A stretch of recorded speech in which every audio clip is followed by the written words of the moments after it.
Welcome back to Global War in 1939. We are finishing off round one, and before moving on back to the Germans on round two. For the Allied side, there was small difficulties with trying to upload videos. For some reason, there was just a few problems. So they will be up momentarily, but in the interim, between private uh, talks in the background, we got the map all updated to the Allies' turn. So let's just go a quick overrun of what they did. The Americans opted to bring their fleet. They started in the Pacific and they brought them over to the Atlantic, kind of saving them from the sneak attack from the Japanese in the future. So that was a smart move. A couple maneuvers up here brought down AA gun infantry to the Caribbean islands. I'm assuming they're on their way to Brazil once the U.S. is at war. With the economy for the Americans, just to keep you updated, they spent their 20. They saved $1. They rolled 19, and then the $5 bonus from France. The Americans are at 25 for their next turn. For the KMT, all the way over here, they didn't do any attacks, just remaneuvering, getting a few more material. They opted to buy 2 artillery. The Americans lend-leased them light tank, but because the Burma Road's open, they do get a $5 bonus. The Chinese are sitting at $17. Communist China kind of did the same thing. No attacks, just moved everything forward, bought a new infantry, and collected 3. They won't get their bonus or until if or when the Japanese and the Russians go to war. For Anzac, FEC, considering we're here, they did go ahead and activate Sumatra, and they activated southern Iran, giving them a few extra dollars. And they do qualify for a couple of bonuses. However, because they are not at war with the Japanese yet, then they don't collect their bonuses until that happens. Which is fine, you know. Same thing with FEC. Right now, they're entitled because they do have the transports and the land. Anzac is entitled to both their bonus, but they can't collect them until they're at war. So what they opted to do, they bought a couple of infantry, a Z force. They did go ahead and activate Dutch New Guinea. So that gives them access to this fleet. So they're doing a good job activating the Money Islands. They pull back their navy back to C-Zone 99. So all their starting navy is now together. Kind of a smart move because they've seen the Japanese marshaling up in 95. So we'll see what they do in the future. For the Russians, they did go ahead and attack the Baltic states. They took out the Finnish destroyer. So good job there. And just a bunch of remaneuverings, marshaling up a sizable army in Leningrad. And then just remaneuvering their forces around the map. They're probably trying to get set up for either a defensive war, possibly go after a couple of other territories. They opted not to attack East Poland. I suspect they're going to do that this turn or on turn 2.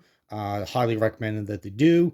Not only is East Poland worth $2 for the Russians, having both of these territories will also give them a $5 bonus. So this is actually worth $7 for the Soviets. So highly recommend that he go and attack that. For the British in Africa or in the Atlantic, the Canadian and British are trying to rebuild their transports. They got destroyed on the German first turn. They did the surviving subs from both of their assaults in the Atlantic. They did go and kill those subs. Good job there with the combined Free French and British forces. They also came up with their Air Force. They couldn't attack the subs because they never had a destroyer, but they sunk the destroyer cruiser and Bismarck from the Germans. So all the Germans have left are 2 coastal subs and 5 regular subs. But they have 3 destroyers here. So even if they come down to kill this, They won't get their sneak attack ability, so we'll have to figure out what we're doing with that. But most of Germany's Air Force is in range, so we'll see.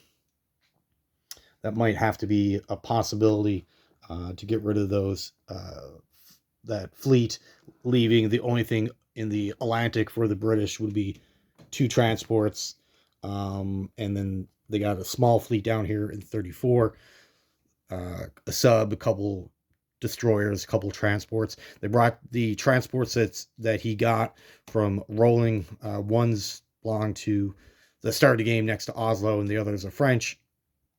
Brought down both transports and dropped off some guys in Rio de Janeiro, capturing that from Vichy, France. So that's now under British control in the Mediterranean. He took the starting fleet in the Indian Ocean, brought that up to 47. So the Mediterranean and the Indian Ocean fleet are combined together. And he uses transport. Instead of activating Greece, he uses transport and a man from Transjordan to capture Syria, because that also went Vichy, and the annexed Crete, giving them an extra $1. So they're doing, some of the things that they're doing are pretty standard. Couple moves that are surprising, like not activating Greece. A little surprising that normally happens. Keeping a defensive force in Alexandria, Lower Egypt, putting up as blockers, making the Italians have to work a little harder, which is good. They did activate their ally down in Africa. So the South Africans activated that, giving them an extra economic boost. And the Congo will probably be activated on round 2 again by Africa, giving them, so they'll put their base economy up to 5, and if they can hold on to the transport bonus, it'll give them $6 to spend. So it's a medium tank, or a few infantry, stuff like that. So the more money they have, the better their options, or purchasing options are, I should say. But all right, so that's it for the Allies. Let's get into the Italians, and we have to figure out what we're going to do. Give me a second, and we'll figure out our attack plan. Okay, thank you for waiting. We do have course of action in mind for the Italians. So let's get into their purchase. They start with $26.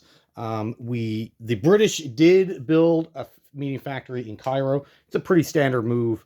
You should expect the British to do that every single game. If they don't, they're kind of giving up on Africa. So that's kind of a must. And then that forces the Italians to do the same thing. Otherwise, they'll just get outproduced. If the Italians don't build in a medium factory, then again, they're also giving up on Africa. Not smart, because if all Axis units are out of Africa, Greece is under UK control, then Turkey will align with the Commonwealth, and we don't want that. So Italy is opting. They got $26. They're going to opt. They're going to build 1 basiglary. We're allowed to build 1 per turn, and we're allowed to have a maximum of 5 on the map. So we'll get one of those, a destroyer, and then to respond to the production values of the UK, we're going to build our own medium factory and get a military base. So then we can build up to 4 units in Africa. And then, of course, use our transports to supplement even more units if need be.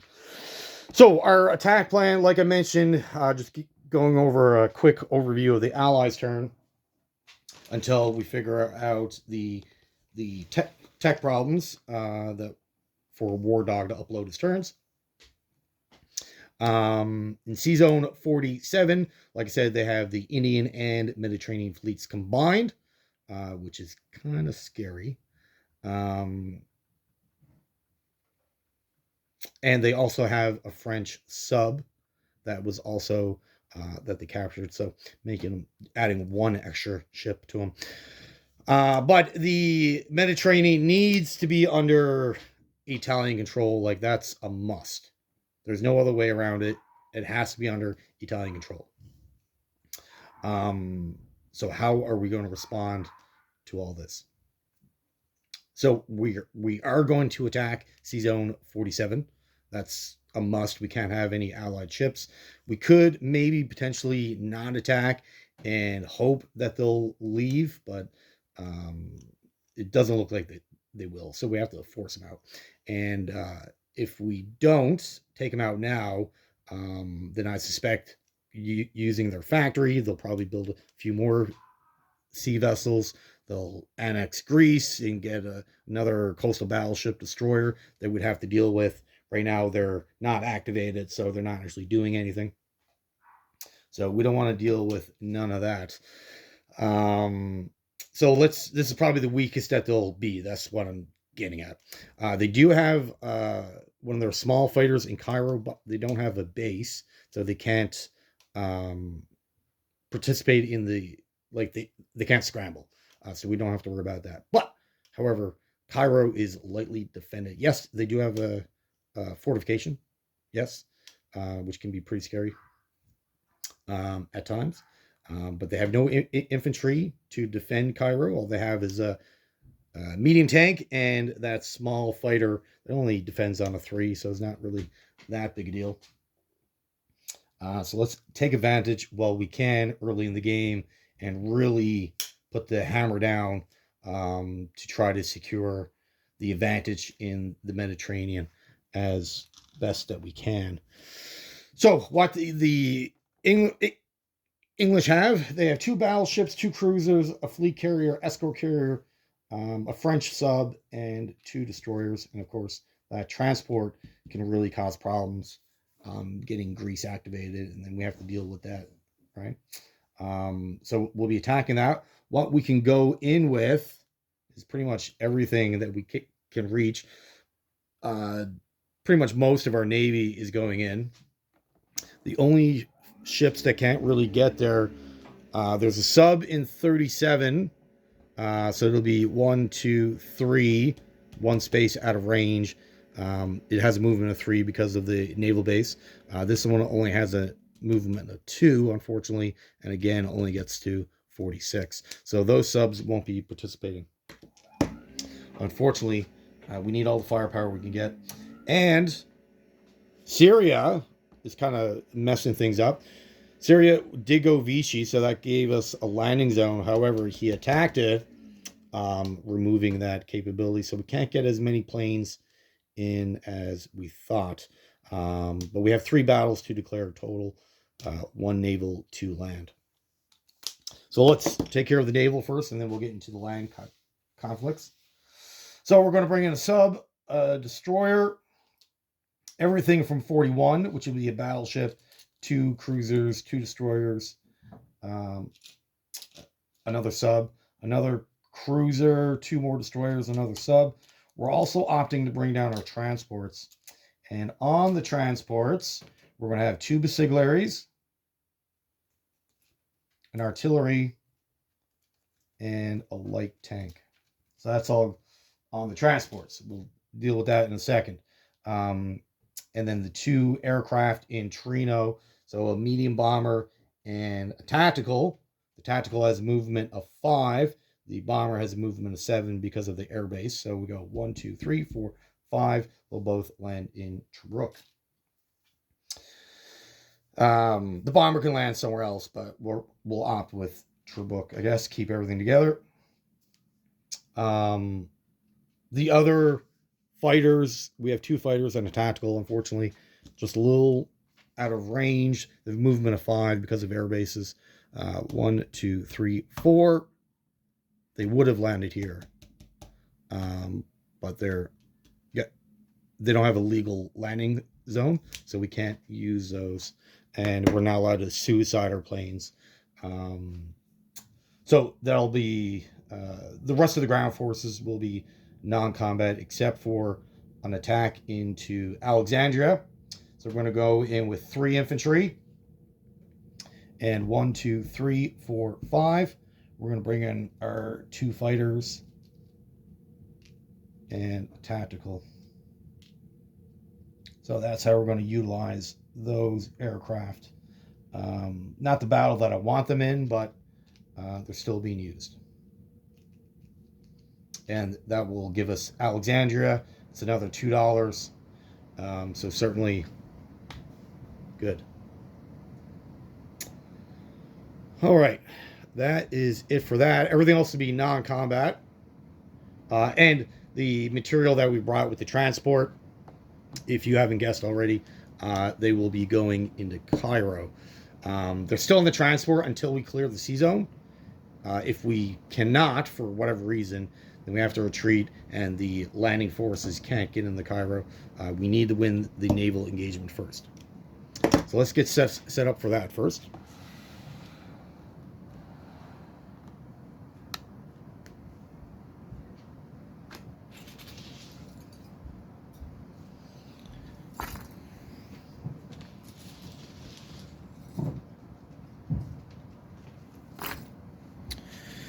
All right, so we got a bomber,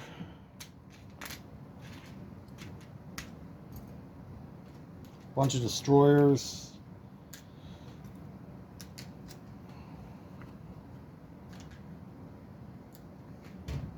and we do have a couple subs. However, we only have 3, unfortunately.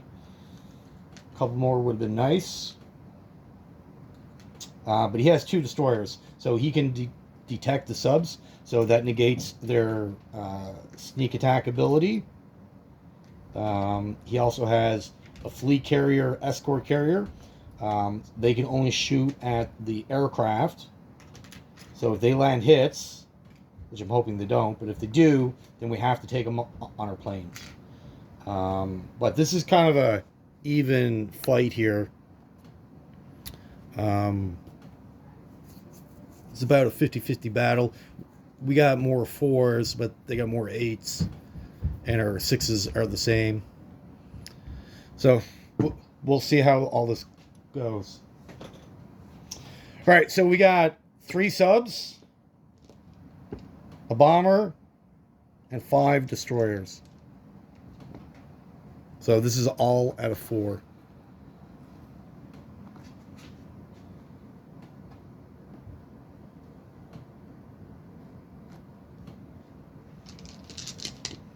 All out of 4.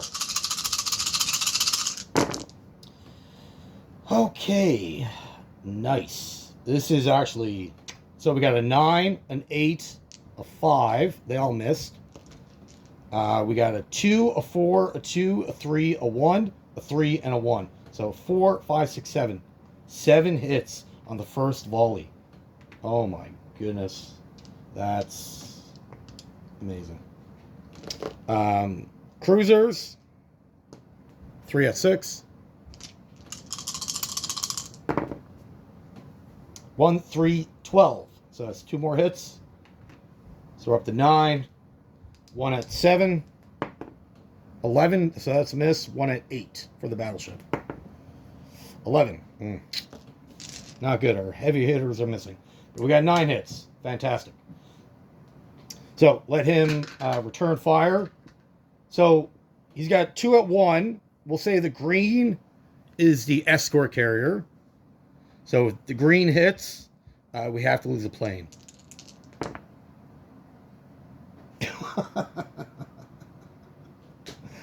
Oh, wow. All right. So the green hit. We'll just keep that here.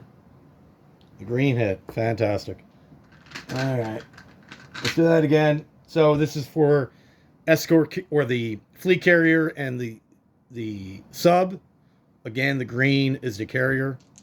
Is that 2? 4 and a 6. Okay. Oh man, we're gonna lose a tactical right away. Not good. All right. So 1 at 3. Hit. 2 at 4. 11, 12. 1 at 5. 1.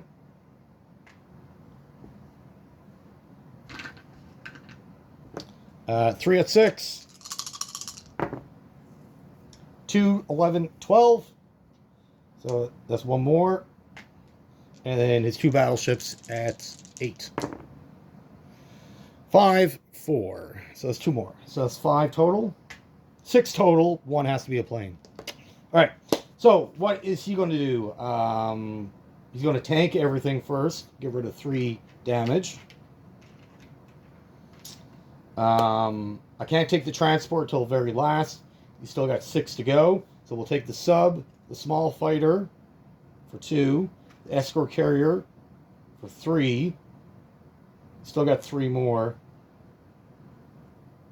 He wants to protect Cairo. We're going to assume that he's going to opt for the fleet carrier.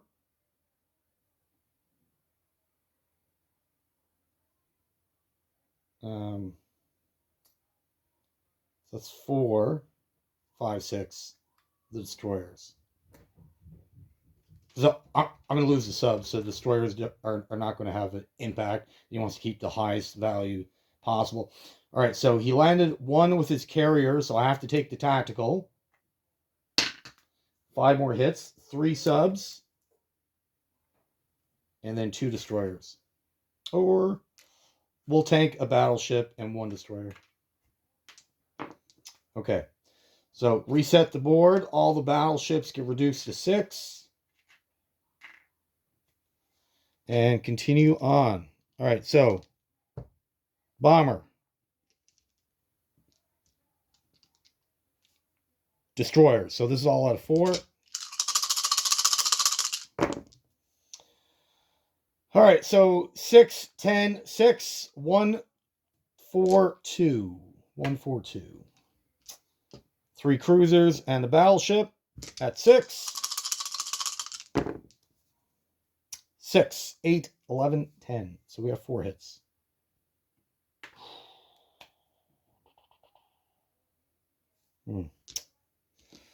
All right, so he's got 1 at 5, or 1 at 1, sorry. 12, 1 at 5. 7, good. 2 battleships, a fighter, 2 cruisers. Get out of here, green. Dangerous. All right, 5 at 6. 3 sevens, 2 1s. So you got 2 hits. All right, so we'll lose 2 more destroyers. And he has 4, so that'll be the tactical, the fighter, and then the 2 cruisers. All right, continuing. Bomber, destroyers at 4. 1, 2, 10, 10. 2 hits. Need 1 more. Cruisers, battleship. 6, 7, 11, 12. So we got the 1 hit. We need it. We got all 3. Perfect. He returns. We got 1 at 1. 9. And then 2 at 6. 12, 4. So we lose another destroyer.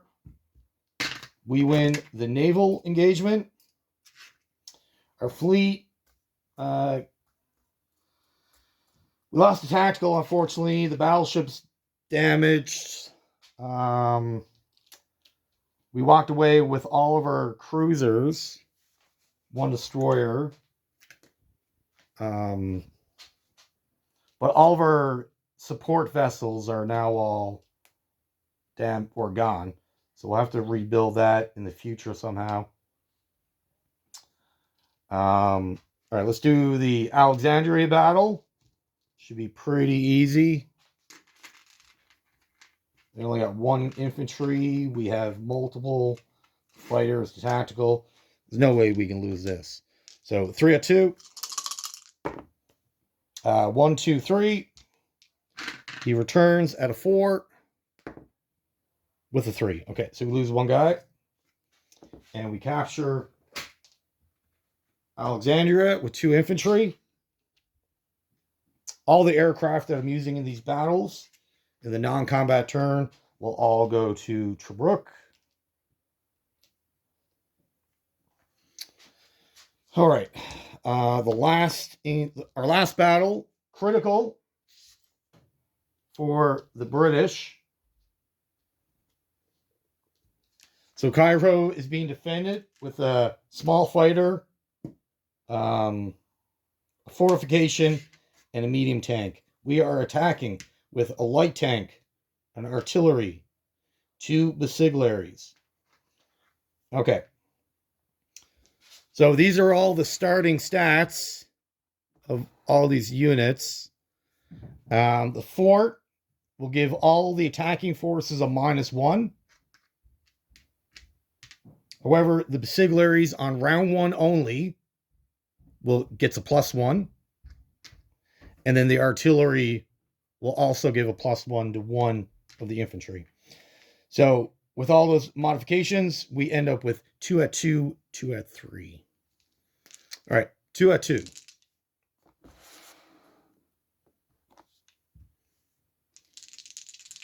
2 at 2.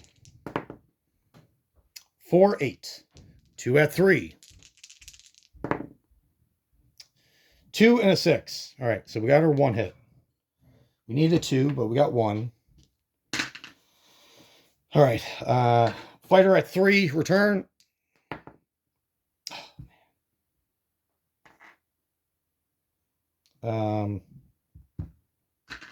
Fort at 5s, 311, and his 6. A 10. Can you see that? No, a 10. All right, I lose 2 guys. Lose both infantry. He'll lose 1. It'll be the fighter. It only defends on a 3, and obviously the 6 is better for him. The fort goes away. Our -1 goes away. So we got 1 at 3 and 1 at 4. The green dice will be the 3. Green is the 3. 6, 7. 1 at 6. And, oh man. Now I'm stressed out. 1 at 4. 9. 1 at 6. 9. 1 at 4. 4. Thank goodness. All right. 1 at 6. A 12. Man. Cairo falls with 1 light tank. That was stressful. Okay. So at the end, we capture Cairo. We do get a $2 increase in our economy. However, the counterattack, this is where we'll lose. You can counterattack with 4 infantry. That's all they can actually get there. So he'll have 2 infantry in Iran and then 2 infantry in Egypt. He'll have no fighters support or anything like that, but he should be able to recapture it. The most important thing about that engagement wasn't to really hold it. I want to get rid of that factory. So once he recaptures it, he won't be able to rebuild it until turn 3. That means he won't be able to reproduce in Africa until turn 4. That gives the Italians 3 turns worth of production before he's able to add more units outside of South Africa, of course. That was the goal, which was achieved. Okay. Non-combat moves. We got a guy in Tripoli. We'll move to Cyrenaica. Up in Europe, the 2 cavalry that we start the game with will go into Yugoslavia. The 1 infantry from Turin will also go into Yugoslavia. The air transport will grab a guy from Rome. So that's 1, 2, 3, 4, 5. And they'll land in Tobruk. The 2 subs will end up in 39. The 2 infantry from Rome will move up 1 to Turin. And the tank in Rome, or in Torino, the light tank, will move up to Rome. Unit placement. We have a Basigliere, which will go in Turin. The destroyer will go into 39. The factory will go into Tobruk. And the military base will go into Cyrenaica.